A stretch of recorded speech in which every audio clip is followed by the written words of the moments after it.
Shalom, selamat pagi teman-teman dan dosen yang ada.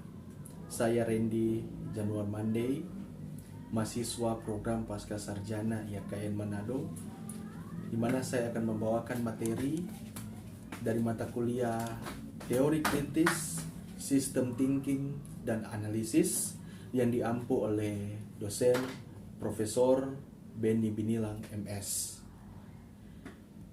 Sebelum lanjut ke materi, saya akan membawakan pendahuluan sedikit mengenai judul materi saya, di mana materi yang berjudul Perubahan Berpikir Sistem dan Cara Menyikapi Perubahan Berpikir Sistem. Sebagai pendahuluannya di sini, saya mengangkat bahwa manusia di dalam kehidupannya hampir tidak dapat melepaskan diri dari apa yang namanya berpikir.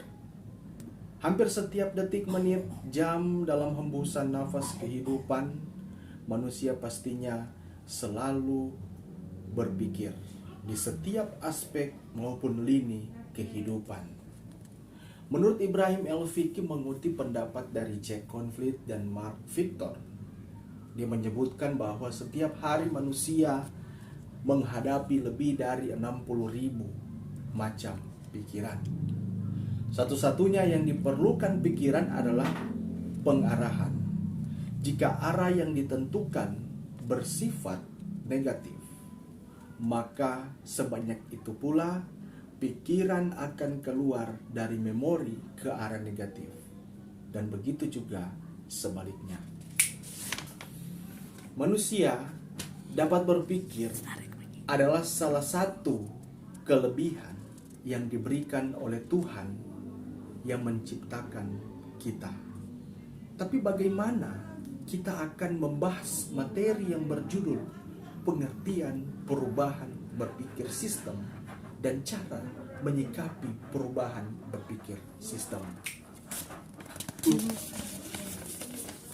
Sebelum membahas judul yang berkaitan dengan perubahan berpikir sistem, maka kita perlu tahu dulu, mengerti dan belajar dulu apa sebenarnya perubahan itu dan berpikir sistem itu.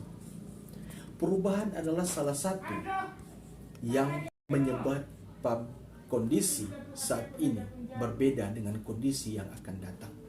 Dan sistem diartikan sebagai suatu kumpulan dari unsur, komponen, atau variabel yang terorganisir, terkoneksi,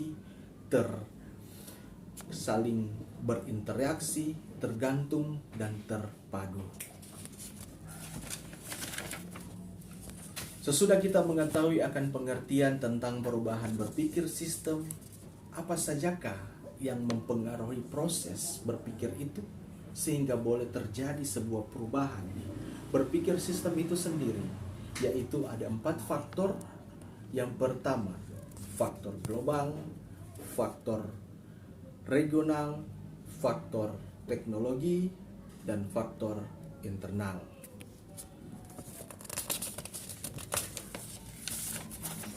Selain faktor-faktor tadi di sini, saya akan memberikan faktor khusus yang memang berkaitan sekali dengan proses berpikir. Sistem mengalami perubahan berpikir sistem. Di antaranya 2 faktor, yaitu faktor internal dan faktor eksternal. Faktor internal ada 4 aspek dalam hidup manusia. Yang pertama, perasaan dan emosi. Kedua, pendidikan, sistem kepercayaan, dan nafsu. Berikut faktor eksternal, ada 5 aspek, diantaranya orang tua, keluarga, masyarakat, teman, dan media massa. Sesudah kita membahas akan pengertian perubahan sistem dan faktor-faktor yang menyebabkan perubahan berpikir sistem tadi, maka kita harus tahu bagaimana cara menyikapi perubahan berpikir sistem itu sendiri. Yaitu yang pertama, sesuaikan pikiran Anda terlebih dahulu. Kedua, terbuka dan fleksibel. Ketiga, mengendalikan hidup Anda. Keempat, membuat perubahan. Dan yang kelima, mencari dukungan. Demikian hasil presentasi saya tentang materi perubahan berpikir sistem dan cara berpikir sistem. Akhirnya saya ucapkan terima kasih. Tuhan Yesus memberkati.